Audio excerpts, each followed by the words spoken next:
Imaginez, une porte rouillée, scellée depuis 15 ans, gardienne de secrets que même la famille de Michael Jackson n'osait pas toucher. En 2024, quand ils l'ont enfin forcé, ce qu'ils ont trouvé n'était pas seulement des trésors oubliés. C'était une capsule temporelle qui pourrait réécrire l'histoire du roi de la pop et raviver des ombres que le monde pensait enterrer pour toujours. Prêt à plonger dans l'inconnu? Accrochez-vous, car ce qui suit va vous laisser sans voix. Pour comprendre l'ampleur de cette découverte, remontons aux origines de Neverland Ranch. Situé dans le comté de Santa Barbara, en Californie, ce domaine mythique n'était pas qu'une simple maison, c'était un royaume enchanté, un rêve éveillé inspiré par l'univers de Peter Pan. Michael Jackson l'a acheté en mars 1988 pour environ 19,5 millions de dollars, bien que certains experts estiment le montant réel plus proche des 30 millions, en tenant compte des négociations et des ajouts immédiats comme les systèmes de sécurité et les aménagements personnalisés. À l'origine, il s'appelait Sycamore Valley Ranch, un vaste terrain de 1100 hectares développé par le magnate de l'immobilier William Bone.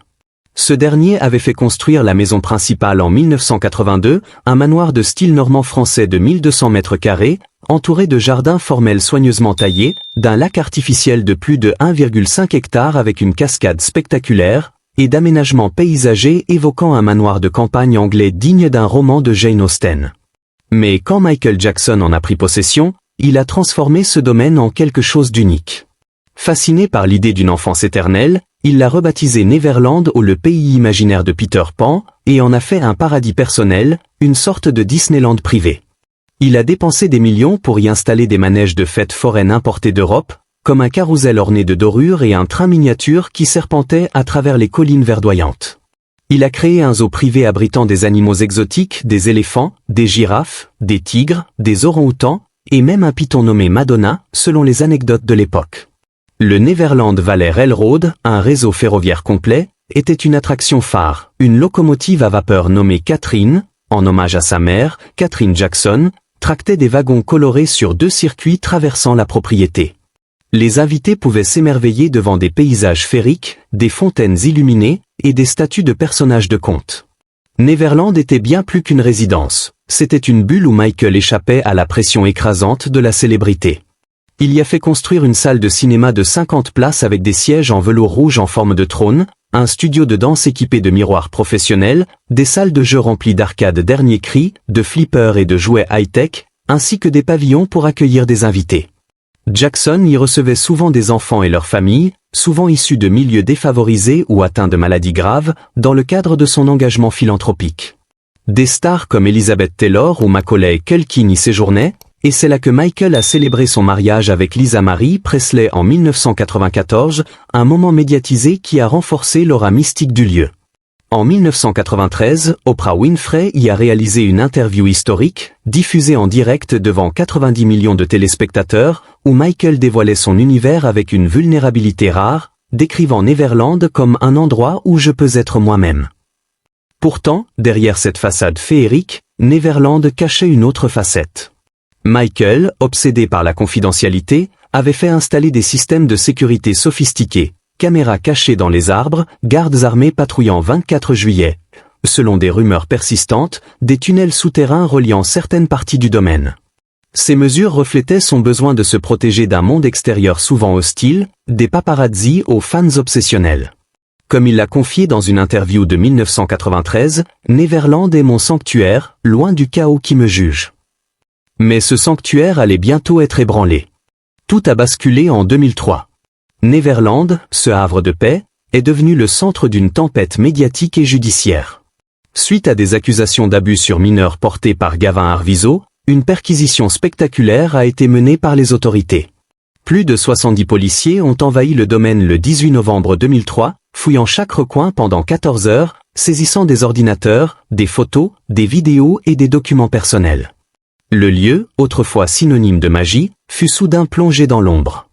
Michael Jackson a été arrêté, accusé de cette chef d'accusation d'abus et de fourniture d'alcool à un mineur. Le procès, qui s'est déroulé de janvier à juin 2005, fut un cirque médiatique sans précédent. Des témoins comme Macaulay Culkin, qui a défendu Michael, ou Wade Robson, qui témoignera contre lui des années plus tard, ont défilé à la barre. Les détails sordides, relayés par les tabloïds, ont transformé Neverland en un symbole de controverse. Jackson a été acquitté de toutes les charges le 13 juin 2005, mais le choc était irréversible. Dans une interview poignante avec Geraldo Rivera en 2005, il confia « Ce n'est plus une maison. Elle a été violée. Ils ont tout saccagé. Il ne revint jamais y vivre. » Accablé par des frais judiciaires colossaux ou estimés à plus de 20 millions de dollars, et des dettes atteignant les 500 millions, Michael dut restructurer ses finances. En 2008, pour éviter la saisie, il conclut un accord avec Colony Capital LLC, une société d'investissement qui reprit la dette du domaine en échange d'une copropriété. Les manèges furent démontés et vendus, le carrousel, pièce maîtresse, fut acquis par un collectionneur privé pour $1 million. Les animaux exotiques, comme l'éléphant gypsy ou le chimpanzé Bubbles, qui vivaient déjà ailleurs, furent transférés vers des sanctuaires comme le Center for Great Ape en Floride. Le domaine fut rebaptisé Sycamore Valley Ranch, effaçant son identité mythique. Malgré des tentatives de vente médiatisées, avec des prix atteignant 100 millions de dollars en 2015, aucun acheteur ne se manifesta. Le ranch resta à l'abandon, envahi par les mauvaises herbes, ses fontaines taries, ses rails rouillés. Un silence étrange enveloppait ce lieu autrefois vibrant. Puis, en décembre 2020, le milliardaire Ron Burkle, ancien conseiller de la famille Jackson, acheta le domaine pour seulement 22 millions de dollars, un prix dérisoire comparé à sa valeur historique. Burkle présenta l'achat comme une opportunité foncière, sans projet de le transformer en musée ou attraction touristique.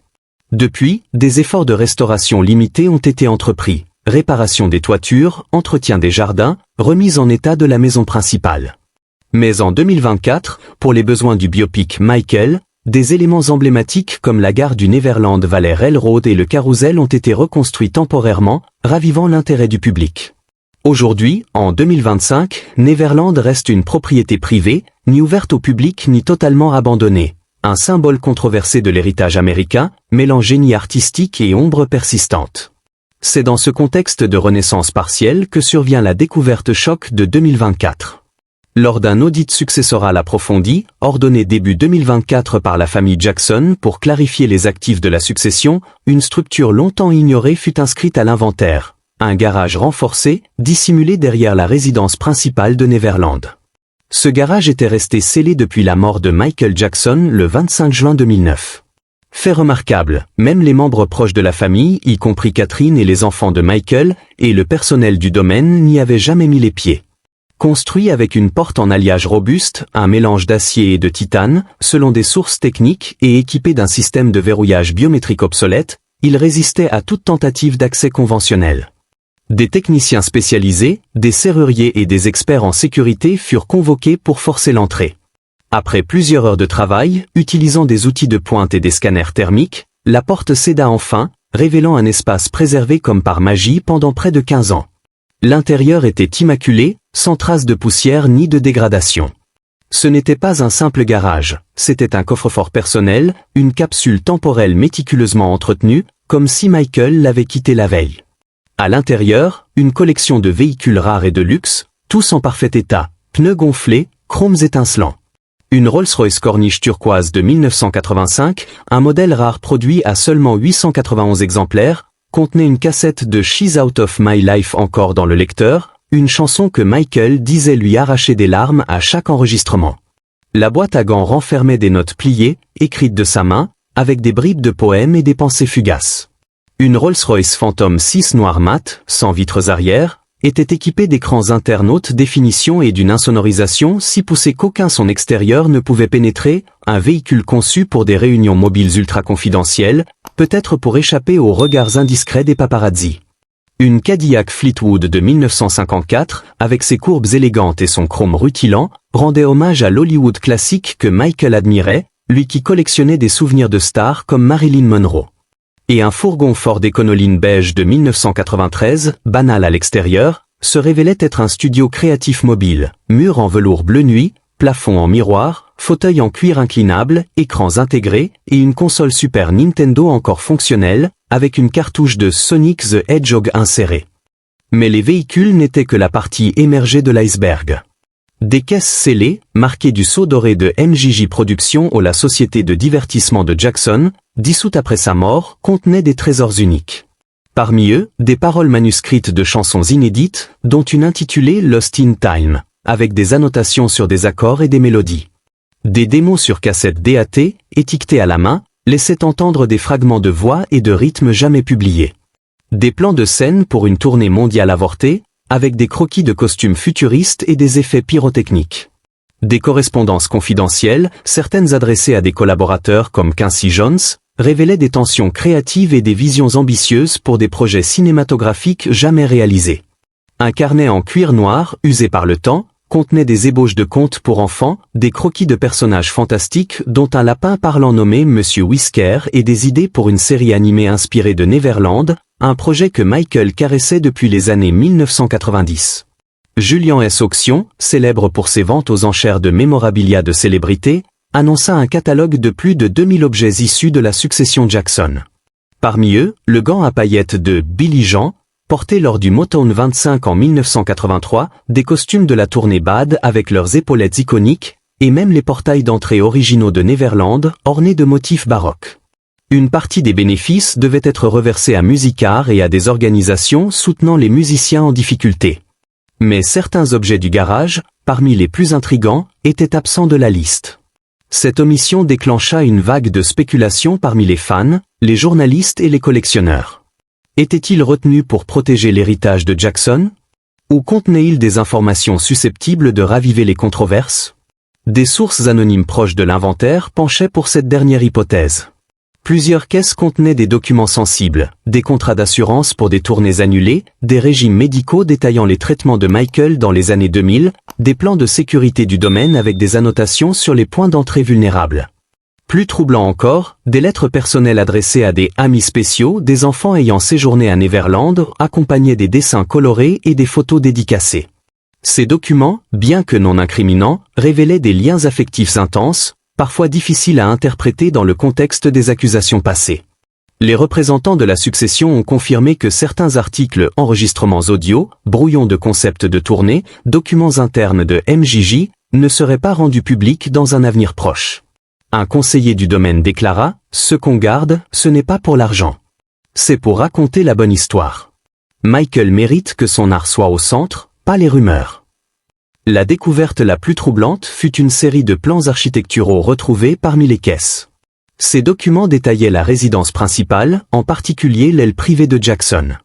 Derrière son dressing, une zone était identifiée sous des noms codés, Emergency Enclosure, In et Reinforced Space, Second Barrier Room.